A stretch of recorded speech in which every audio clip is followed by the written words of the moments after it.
کیوں اللہ واسطے دا ہے ایویں میں سورہ یوسف پڑھ رہا تھا حضرت صاحب،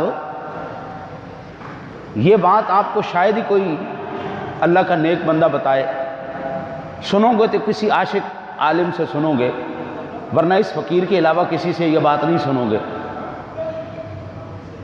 اللہ وحدہ لا شریک نے نبی کی عزت پر کبھی کمپرومائز نہیں کیا، اپنے نیک بندے کی عزت پر کبھی کمپرومائز نہیں کیا۔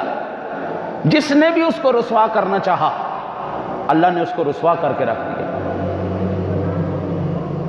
یہ زلیخا خاتون نے یوسف علیہ السلام پر جب الزام لگایا تو اللہ نے اس کو کتنے سال رولا تھا؟ 30 سال تک وہ رلتی رہی، ٹکا ٹوکری ہو گئی، صرف اللہ کے رسول کی ناموس کی خاطر۔ اللہ نے جن بھائیوں نے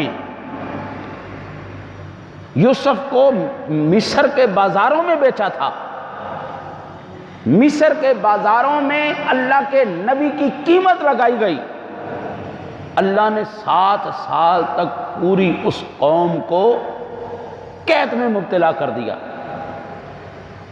اور یہاں تک بات نہیں رکی، ذرا سورہ یوسف کی تفسیر پڑھ کے دیکھو، طبیعت تمہاری فریش ہو جائے گی۔ جب تک مصر کا بچہ پیدا ہونے والا بھی یوسف کا غلام نہیں ہو گیا نا، اللہ نے اس قوم سے قید کو دور نہیں کیا۔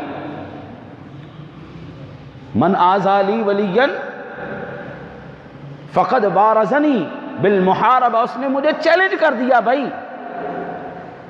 اللہ کہتا اس بندے نے مجھے چیلنج کر دیا جس نے میرے کسی ولی کے ساتھ دشمنی کی۔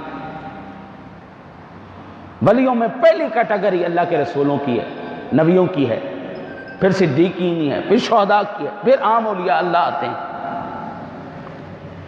یہاں سے یہ بات تو پتہ چل گئی کہ اللہ تعالی جب کسی بندے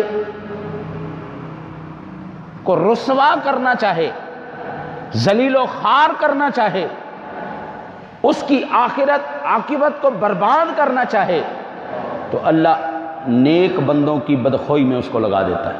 چلو بھائی شروع ہو جاؤ، شاباش کرو بھائی، اور یہ تو ایسے یہ تو ہے۔